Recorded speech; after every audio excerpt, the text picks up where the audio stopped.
Hello everyone, मैं हूं doctor अपराजिता। आज हम बात करेंगे डीआरडीओ के न्यू कोविड ड्रग के बारे में। आज इस ड्रग के बारे में हर कोई बात कर रहा है। व्हाट्सएप ग्रुप्स, फेसबुक और भी सोशल प्लेटफॉर्म्स में बहुत इस ड्रग के बारे में चर्चा है, बहुत डिस्कशंस हो रही हैं। आखिर ये ड्रग क्या है, ये कैसे एक्ट करेगा, क्या इस ड्रग की वजह से हम कोविड के पेशेंट्स को बेटर ट्रीट कर पाएंगे। Will this drug act as a magic bullet? Will this be a game changer in case of COVID? तो काफ़ी सारे क्वेश्चंस हैं इस ड्रग के रिगार्डिंग जो कि हम आज जिनके बारे में हम बात करेंगे, जो हमें पता होने चाहिए। जैसे कि इसका मैकेनिज्म क्या है, ये ड्रग क्या है, ये कैसे एक्ट करेगा, कब अवेलेबल होगा, क्या सेफ्टी है। तो इन सब के बारे में आज हम बात करेंगे। Doctor Reddy, DRDO and drug controller of India ने इस ड्रग को क्लियरेंस दे दी है इमरजेंसी यूज़ के लिए। ये ड्रग सिर्फ और सिर्फ moderate to severe Covid patients में दिया जाएगा, माइल्ड केसेस में नहीं। और इसको अभी क्लियरेंस मिल चुकी है। अब हमारे लिए ये जानना ज़रूरी है कि आखिर ये एक्ट कैसे करता है। पहले हम जान लेते हैं कि ड्रग का नाम क्या है। ड्रग का नाम है 2DG, which stands for two deoxy glucose, जो कि एक मॉडिफाइड ग्लूकोज है। जब मैं बोलती हूँ मॉडिफाइड ग्लूकोज, यानी कि ये एक ग्लूकोज मॉलिक्यूल है जो कि ग्लूकोज की तरह दिखता है बट थोड़ा सा मॉडिफाइड है। यानी कि जब वायरस इस ड्रग पे एक्ट करेगा, उसको virus needs glucose to grow in the body. Glucose चाहिए ग्रो करने के लिए वायरस को। जब वायरस इस मॉलिक्यूल पे फीड करेगा तो ये माना जा रहा है कि वायरस की ग्रोथ रुक जाएगी। वायरस उसी पोजीशन में ग्लूकोज के मॉलिक्यूल के साथ अरेस्ट हो जाएगा। इस तरीके से हम वायरस की मल्टीप्लिकेशन को रोक पाएंगे। तो यानी कि ये मैकेनिज्म है ड्रग का। और डीआरडीओ ने कहा है कि ये ड्रग सिर्फ और सिर्फ एडजुवेंट थेरेपी की तरह यूज़ होगा। एडजुवेंट थेरेपी से हम ये समझते हैं कि ये ड्रग को हम एडिशनल थेरेपी के हिसाब से यूज़ करेंगे। जो हम ट्रीटमेंट अभी कोविड पेशेंट्स को दे रहे हैं उसके साथ ये कोई एक रामबाण या फिर एक स्पेसिफिक ड्रग नहीं है। ये हमारे ट्रीटमेंट के साथ एक एडिशनल ड्रग है जो कि इमरजेंसी यूज़ में अब क्लियरेंस जिसको मिल चुकी है। ऑल्सो डीआरडीओ क्लेम्स कि ये ड्रग इजीली लार्ज क्वांटिटीज़ में प्रोड्यूस किया जा सकता है, जो कि एक बहुत ही प्लस फैक्टर है इंडिया के लिए, क्योंकि हमारे पास नंबर ऑफ कोविड केसेस बहुत ज़्यादा हैं और हमें कोई ऐसा ही ड्रग चाहिए जो हम इजीली लार्ज नंबर्स में पब्लिक में प्रोवाइड कर सकें। अब ये ड्रग डीआरडीओ ने कहा है कि एक सैशे में पाउडर फॉर्म में अवेलेबल होगा, जो कि हमें पानी में घोल के एटलीस्ट 1 हफ्ते तक लेना होगा। अब नेक्स्ट क्वेश्चन ये है कि ड्रग क्या करता है और कैसे एक्ट करता है। एक तो मैंने आपको यही बताया कि वो वायरस की मल्टीप्लिकेशन को रोकेगा, उसको अरेस्ट कर देगा। दूसरा ये है कि सबसे इम्पॉर्टेंट चीज़ देखी जो गई है, ऑक्सीजन डिपेंडेंस कम करता है ये पेशेंट्स में।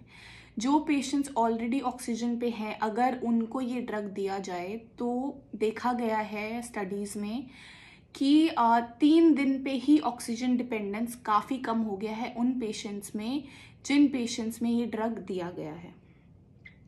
ऑल्सो ये बोला जा रहा है कि faster recovery of the Covid patients जो कि हॉस्पिटल में एडमिटेड हैं, अगर उन पेशेंट्स को हम ये ड्रग दे रहे हैं तो उनकी फास्टर रिकवरी हो रही है। This is what DRDO has claimed.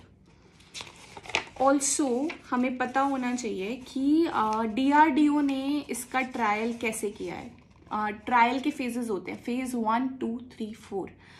तो जो इस ड्रग पे ट्रायल्स हुए हैं वो phase 2 has been conducted on 110 110 patients पे फेज़ 2 ट्रायल हुआ है। और phase 3 trial has been done only on 220 patients till now. और कंक्लूजन यही है कि relatively higher number of patients became free from oxygen at day 3, जो कि मैंने आपको अभी बताया। इसी वजह से DRDO ने इसको अप्रूव कर दिया है as an emergency drug for moderate to severe Covid patients. But now this is all that I know. I have researched about drug, and but in my personal opinion, I wholeheartedly respect DRDO, and because we have great scientists working there, which are working day and night in order to save our nation, in order to help us. But I don't think that 220 patients का number बहुत है एक drug को approve करने के लिए, उसकी efficacy, safety और रिजल्ट्स बताने के लिए। 220 number is very very less. Also there is certain procedure जो कि किया जाता है before the drug is released in market. जैसे कि अभी मैंने फेज़ की बात करी तो 4 फेजेस होते हैं। Phase 1 is safety trial, second is efficacy trial, third is large randomise control trials जो कि मल्टीपल सेंटर्स में होता है, और फेज 4 होता है पोस्ट मार्केटिंग ट्रायल। जब ये सारे ट्रायल्स ड्रग पास करता है तभी वो अप्रूव होता है मार्केटिंग के लिए। लेकिन अब यहाँ पे जो हम ये इस ड्रग के बारे में बात कर रहे हैं, इस ड्रग से रिलेटेड ऐसे कोई भी ट्रायल्स अभी तक पब्लिश नहीं हुए हैं, लेकिन ये मार्केट में, व्हाट्सएप ग्रुप्स में, सोशल मीडिया पे, न्यूज़ चैनल्स में, मीडिया में इतना ज़्यादा इस ड्रग के बारे में बात हो रही है। And this is what I think कि we are becoming super excited and very fast कि हमें ये ड्रग मिलेगा। एक्सपेक्टेशंस हमारी इतनी ज़्यादा बढ़ गई हैं कि इस ड्रग से कोविड पेशेंट्स को बहुत हेल्प होगी। But in my opinion we should not become so excited and over excited and run behind this drug as we did for remdesivir in past. So guys, it is very important to be alert and to know about what is happening and to have new knowledge about the treatment plans, या फिर हम क्या better कर सकते हैं, हर दिन पे क्या नया चीज़ आ रही है कोविड पेशेंट्स से रिलेटेड, उनके ट्रीटमेंट से रिलेटेड। बट हमें थोड़ा सा सोच समझ के रिएक्ट करना है। We should not now start running behind this drug that once this comes in market we are the first one to take it. No, we still have time, and I think that it will soon be released in market. I sincerely hope that the drug works well, and I'll keep updating you more as soon as I get to know. So guys, I hope you liked the video. Please like, comment, share and subscribe my channel for more such videos. Thank you all. Jai Hind.